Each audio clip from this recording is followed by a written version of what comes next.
I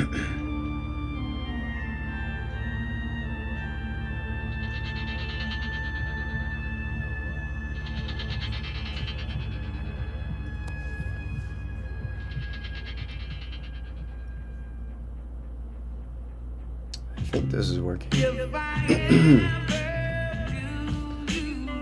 me see.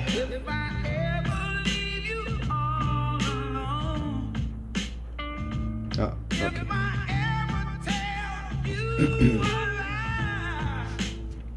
Alright. Is the sound working? I hope. So, just before we go, my voice is dead still from Lightbox. Yeah. So I'm not going to be talking too much, but this is the new UI. Let me just put this back to regular. The current UI, it's version 2.7.26, and this is it. So you got a couple of modes over here. So here's our draw mode, erase mode, smudge, blur, and mix. And the trick here is that if you click on one of these, it switches to that default tool for that mode, but you can click on it again and you see the full inventory of all the tools for that mode. So the idea is that this is kind of a standard way of how a lot of apps work, and I think it's just nice and tidy.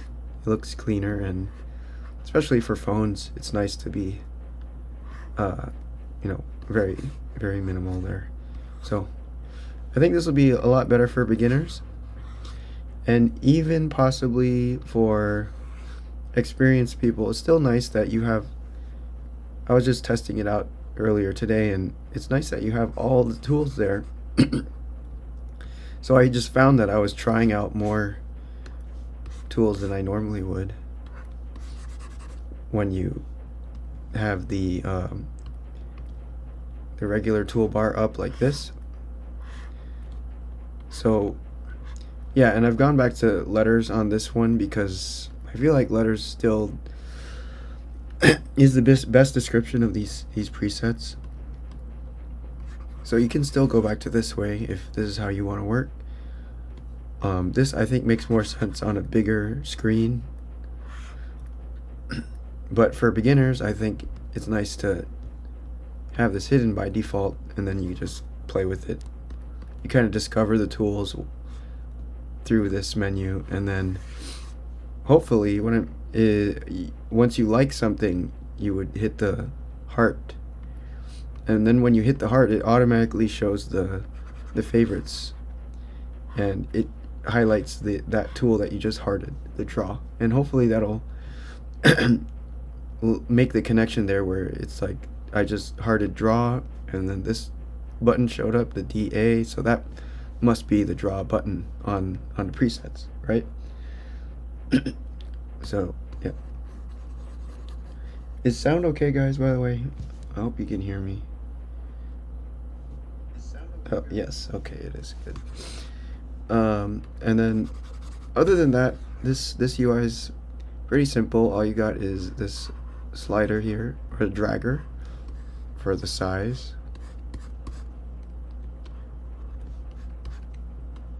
You can click to get some more options like pressure,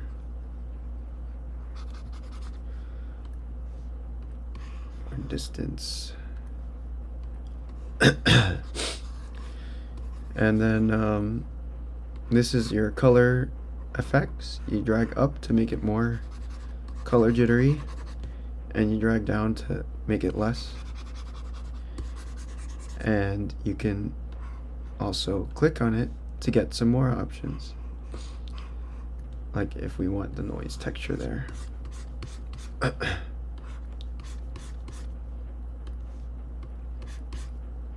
the Netflix texture. And then this is color jitter point. Let me show you. So this is color jitter point right here. You can smooth it too. And this is color jitter stroke.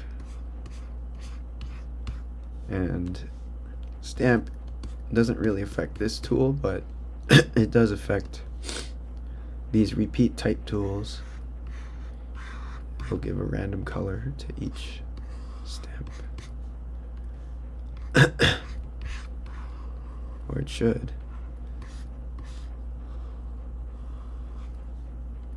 Okay, maybe this is broken. I need to look into that.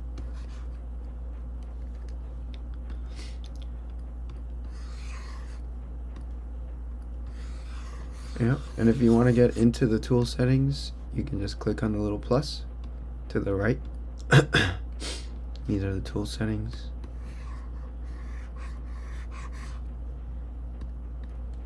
Here's the erase type tools.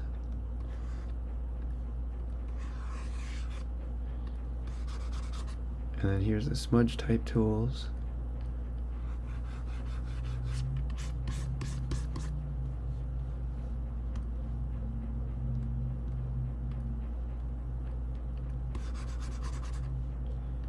And the mix type.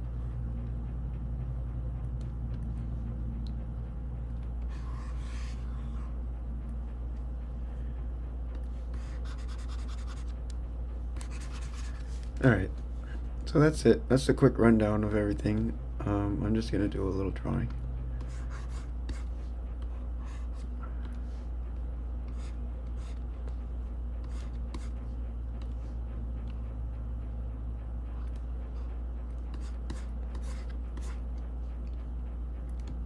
Oh, the other thing too with this UI is you can drag you can drag the color circle down or up. That's value. Left and right is for hue. So if I drag left, it's going to be more green. If I drag right, it's more red. And up and down. And if you want to be super minimal on a phone or something, you can actually turn off this whole thing by going to the gear and turn off color selector. And now we get a new dragger here, which is the saturation. So you just drag on that. So you got hue, value, saturation all together. It's kind of fun to work this way too. I haven't actually done a full painting like this, but let's see. It's like working with color relative versus absolute.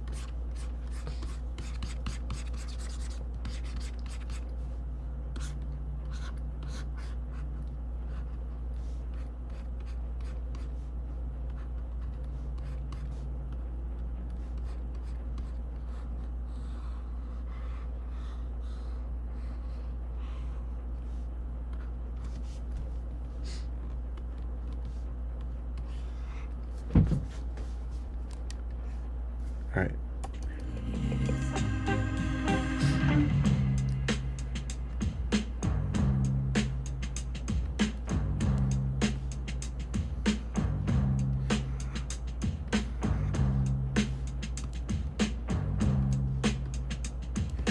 You can also click on these little three dots to change color mode up here.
Oh yeah, an eyedropper is, you just click on this to get eyedropper.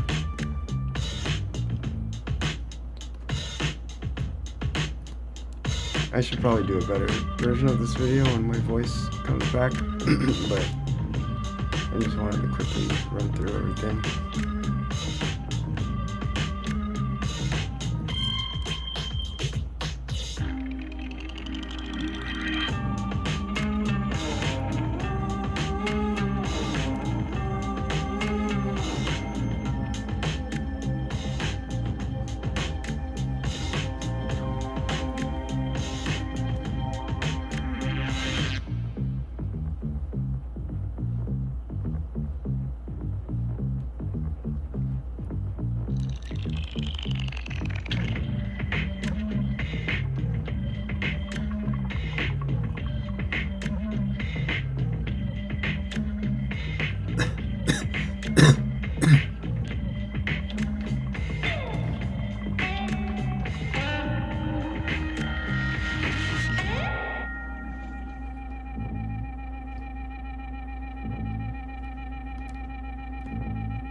Oh god. Hey Jules. Yeah, my voice sounds maximum raspy.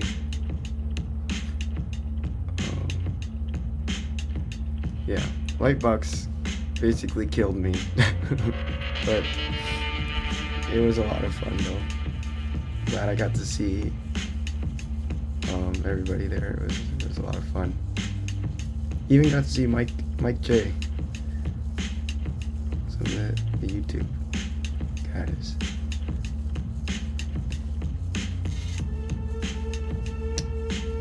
And what else did I see? I saw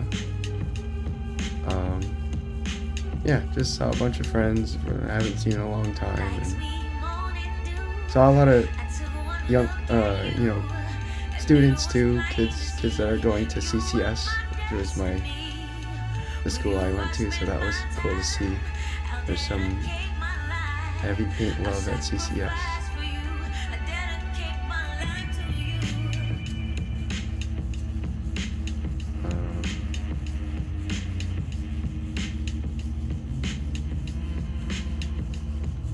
Yeah, and I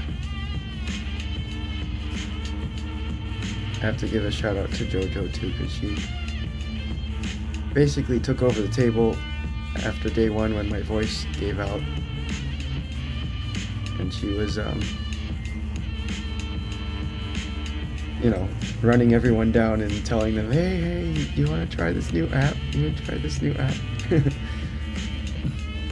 and people are just walking by like, ew, no, what is that? Gross. Heavypaint? Never heard of it. No, thank you. And she would look all sad every time. And I'd just pat her on the back, and it was a little bit sad, but also a little funny. But we ended up getting a lot of people to try it though, and I think the reaction was overall pretty good. We had to do a little bit of babysitting to make sure people didn't get too lost, but it was also good to see people using it for the first time. So I had some ideas coming up home and stuff I wanted to change. So this is one of the changes, basically, is just even just this this favorites thing here, it it's it was too intimidating. It's too many tools all at once, and people are just like, oh, what do I click? What do I do? And so I'm thinking this can just be something that you discover later on as you're playing with it, which I think makes sense. So this is the most basic version where you basically only have like 5 different tools, and then if you're curious, you're clicking, and then you accidentally click this twice, and then you see, oh wait, there's a lot more. And then once you're done you're familiar with a lot of these tools, that's when you might click on one of these. Oh, what's this heart thing do? And then it shows you all the favorites. So I think that's a good flow for teaching new people how to use it. We're not explicitly teaching them, but slowly revealing the full power of Heavypaint, because you don't want it all at once. It's just like a blast to the face, and it's too much. You have to take it slow.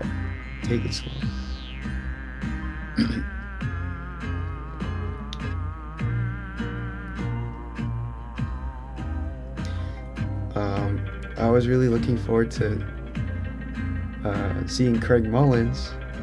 I heard he was going to be there, and I thought maybe, wouldn't it be cool if he stops by at the Heavypaint booth and hangs out. Yeah, but I heard him and his family got sick, so they weren't able to come. So, but I hope he's doing okay. Also got to meet some new artists too. There's an artist named Sozo Maika who was drawing these awesome, just eye drawings on Heavypaint, and she gave me one of her books, which was a really awesome book of her artwork, and she had a lot of sweet figures and stuff. So I asked her if she worked in comics, and she said, yeah, I do the official DC covers for Catwoman. And that was really cool. And the reason why she gave me one of her books, because she had a painting in there that she said was influenced by the textures and stuff that you can get in Heavypaint. So she said, here, have this one. So that was really cool. Really nice to meet her. I hope she'll play with it more. She came by the next day too and sat down and played with it a little bit more. So who knows? Maybe she'll get into it.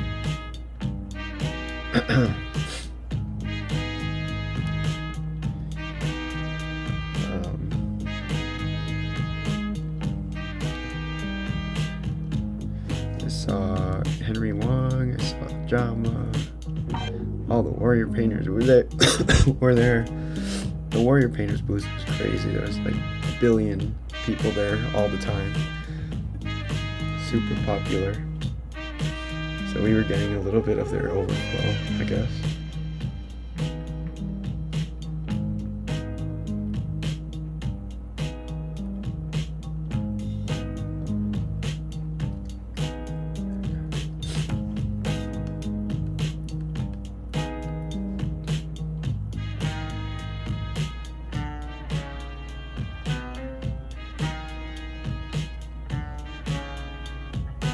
Also, I'm a little bit sad that I didn't get to walk around that much. So there were a lot of artists that I wanted to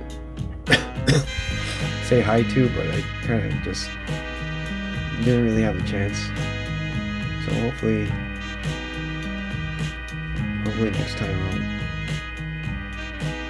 I'll be better about that.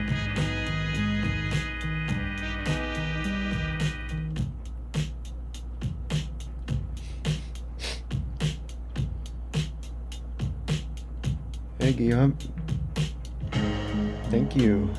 I'm glad you're liking it.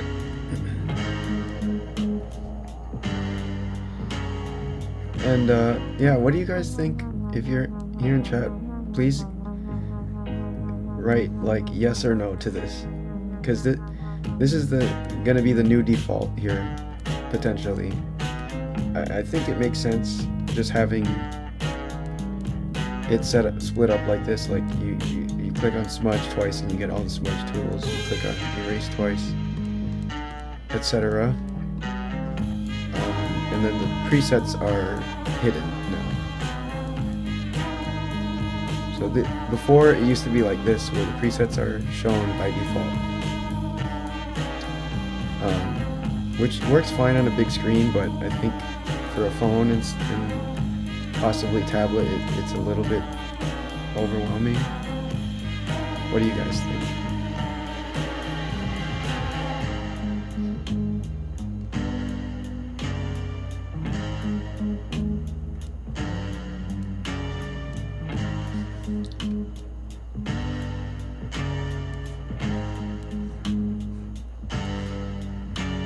I'm probably not gonna do this in this update, but also playing with having stuff down here, which I think works good for for plein air, if you're painting outside, because then you can see over your device and check against what you're painting.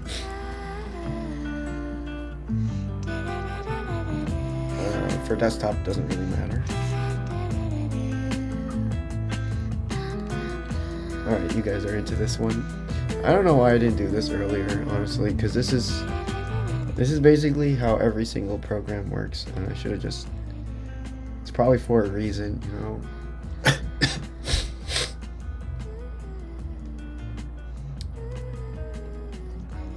Yeah. Thank you, Sean.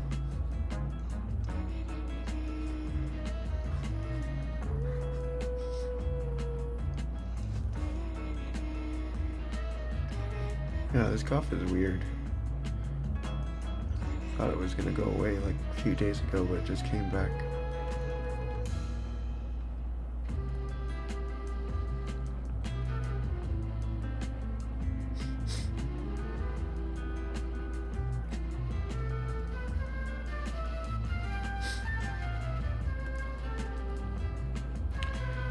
I also ended up I went over to the Infinite Painter booth and talked to the developer. He was just standing there, so I got to just connect with him and, you know, chat a little bit.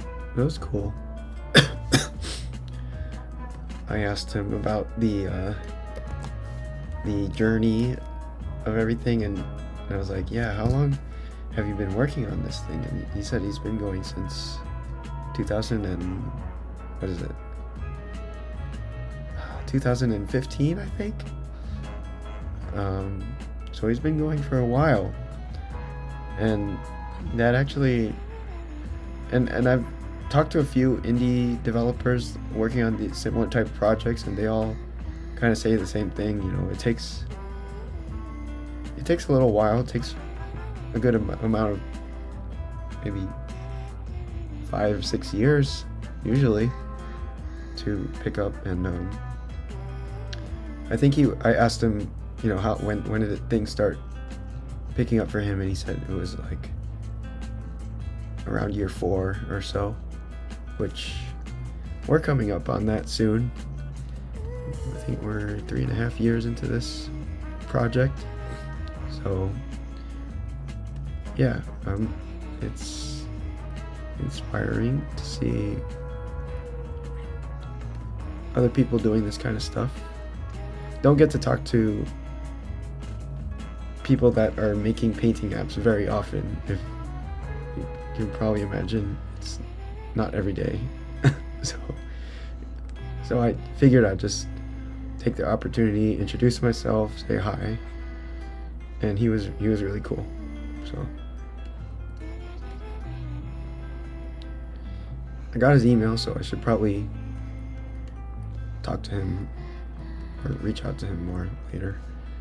But I don't know, like these kind of things where I've never really been great with mentors or mentoring or taking or looking for a mentor, because I feel like, everyone has their own journey and they sort of figure things out on their own over time. So even if you have a mentor, it's like, things are different for them than how it is for you. So you sort of have to just figure it out on your own. But that's not to say that it's not cool and fun to just talk to people who've done it before, and sort of like a checkpoint, and see like how were they feeling at that point in time where you're at, and it's sort of like you can see yourself in the future maybe. So yeah, I like to talk to people who are doing this kind of stuff as much as possible. And I've always been like that, and I'm sure you guys do the same thing. If you're trying to find a job or something, and you try to seek out those people who are working there and ask them how they like it, and what is life like on the other side of the fence, kind of a thing. Or at least that's what I used to do.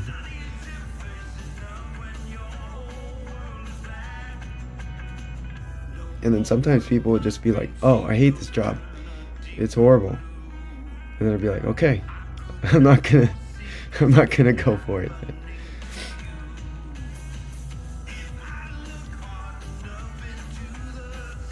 But it seems like all the people I talk to that do this kind of indie development stuff, they just say you have to keep going. It takes a long time, and just keep your head down and keep going, which I'm totally fine with. I'm used to sort of like trying to do things long term anyway, so I think it works with my personality, these kind of projects.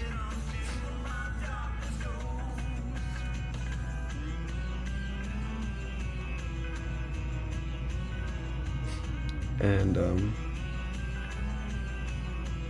yeah, this project has been the longest thing I've ever worked on in my life, if you don't count school and stuff, because yeah, we're coming up on 3.5 years. I've never had a job for 3.5 years. Longest job I've had is probably about a year long, and even at a year I start to get real antsy, and I don't feel antsy at all with this. I feel like a turtle, like I'm going real slow, but I'm totally happy. I'm slow and steady here.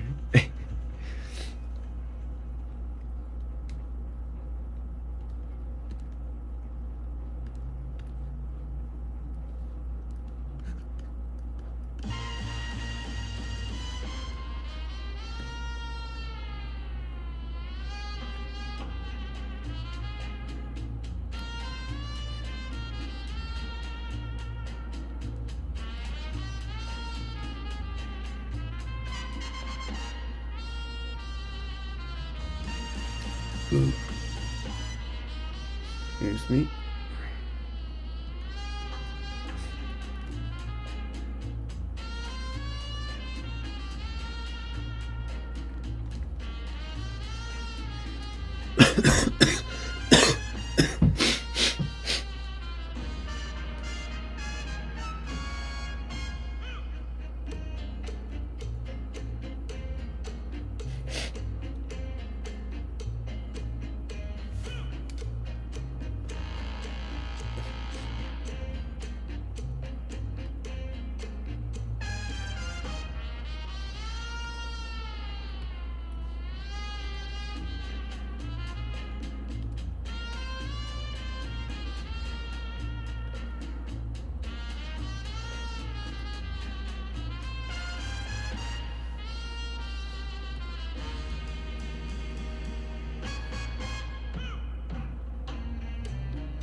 So I sort of screwed up my color on the floor. So I have to match my weird color now, which is fine. I like it. It's more happy color than the actual color.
I need to make the size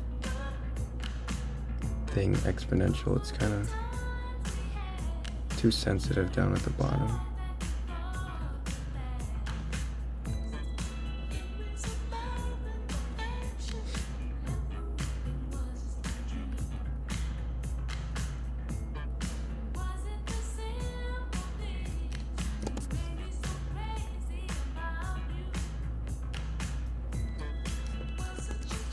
Alright guys, I don't like this painting, but I think I'm gonna call it because I don't want to be coughing at you this whole time. So.